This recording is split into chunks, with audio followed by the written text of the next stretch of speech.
The island of Seraphina, nestled deep within the sapphire embrace of the Pacific, was known for its beauty. A crescent of white sand beaches bordered by palm trees and hibiscus, it was paradise to tourists and home to only a few hundred lucky locals.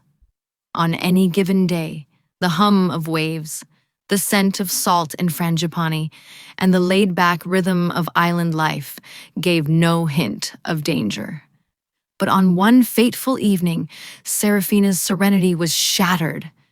It began with the disappearance of Miranda Hale, a renowned travel blogger who had checked into the Coral Dawn Resort for a week of solitude and content creation. She posted her usual smiling selfies, drone shots of the beach, and tastefully arranged seafood platters, until abruptly the posts stopped. Resort staff thought little of it at first. Tourists often disappeared for jungle hikes or silent retreats. But by the third day, her door remained locked, her bed untouched, and her rental scooter still parked, its keys collecting rust from the salty air. Police from the mainland were called in. Sergeant Lani Koale, a sharp, observant woman with island roots, led the investigation. "This place," she told her junior officer as they examined Miranda's empty room, "is too small for someone to vanish without a trace." The room was immaculate, save for a single clue, a broken beaded necklace caught in the sliding door, as if someone had left in a hurry. The island's only hotel had security footage, but one section of the night Miranda vanished was conveniently corrupted. Lani questioned the staff and guests. One bartender mentioned Miranda had been spending a lot of time with a local man. Handsome, quiet, a fisherman named Kaio. They had often gone out on his boat at sunset. "Romantic," Lani murmured. But Kaio had left the island 2 days ago, on a supply run, or so he claimed in a voicemail he left with the harbor master. Digging deeper, Lani discovered Miranda had received threatening messages, anonymous, digital, laced with jealousy. Her last post, a photo of a secluded cove, had the caption, "Not all beauty is safe." The cove was a 2-hour trek from the resort, difficult but not impossible to reach. Lani led a team there. They found trampled brush, an abandoned sandal, and finally, in the shadows of a black volcanic outcrop, her body.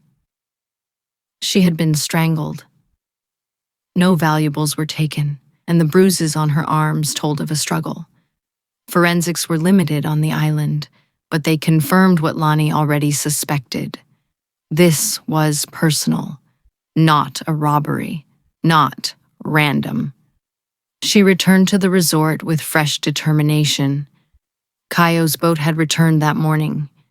When confronted, Kaio looked stunned. He claimed he loved Miranda, would never hurt her. But in his bag, Lani found the missing beaded necklace, broken, with a few strands of dark hair tangled in it. "She gave it to me," he said quietly, "on our last night together." His story didn't match the timeline. Surveillance finally recovered from the cloud revealed a shadowy figure trailing Miranda into the jungle the night she vanished. Not Kaio, but another man entirely. That man was David Rudd, another guest, a failed author known for stalking influencers online. His room, when searched, revealed Miranda's stolen phone, a notebook filled with obsessive writings about her, and a blood-stained shirt. David confessed within hours. He had followed her, confronted her at the cove, and when she rejected him, rage took over. Kaio was released, broken but free. The island exhaled, though the shadow of the crime lingered like a passing storm. Seraphina had returned to calm, but its innocence had been stolen, a reminder that even in paradise, darkness could find a way in. Weeks passed after David Rudd's arrest, and the island of Seraphina slowly returned to its daily rhythm. But something had shifted. Locals whispered about Miranda's ghost wandering the beach at night, her white dress glowing under moonlight, forever searching for the cove where her life ended. Tourists still came, drawn by the beauty of the island, but a shadow hung in the air, subtle and unspoken. Sergeant Lani Koale, though commended for solving the case, couldn't shake a lingering doubt. Something didn't sit right. David's confession had been shaky, erratic, almost too willing. The blood on the shirt wasn't Miranda's. The timing of events, though close, didn't line up perfectly. A second autopsy, done quietly by a specialist flown in from the mainland, revealed something critical. Miranda had been drugged before she died. A sedative common in fishing practices, but rare in civilian use. Kayo. Lani returned to him, this time with caution. She visited his boat, the Silver Tide, under the pretext of checking his fishing permit. Inside the cabin, hidden beneath a panel in the floor, she found syringes and a bottle of the same sedative found in Miranda's system. Kayo had lied. He had returned to the island the night Miranda died, slipping in by a lesser-used dock.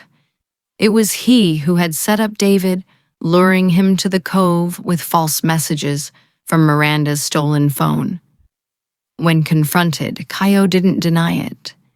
Tears welled in his eyes as he confessed. Miranda had promised to leave everything for him, then changed her mind. He had lost control. David had simply been a convenient scapegoat. With the truth finally exposed, David was released, broken by the injustice he endured. Kayo was taken away, and Seraphina was left to mourn again. Paradise, once lost, would never be quite the same. In the months that followed, a small memorial was erected at the cove where Miranda's life had ended. A simple stone plaque, etched with her name, and a line she had once written on her blog. Beauty should be a sanctuary, not a battlefield. Visitors often left shells, flowers, and handwritten notes at its base, small offerings to a life stolen too soon. Sergeant Lani Koale, burdened by the weight of the truth, often found herself walking the shoreline at dusk, listening to the waves whisper against the sand. She had solved the case, but no victory could erase the grief it left behind. For Miranda, for David, for all the broken trust that bled into the soul of the island. Seraphina still looked the same. Sunsets still painted the sky in brilliant golds and violets, and the ocean still sang its ancient songs.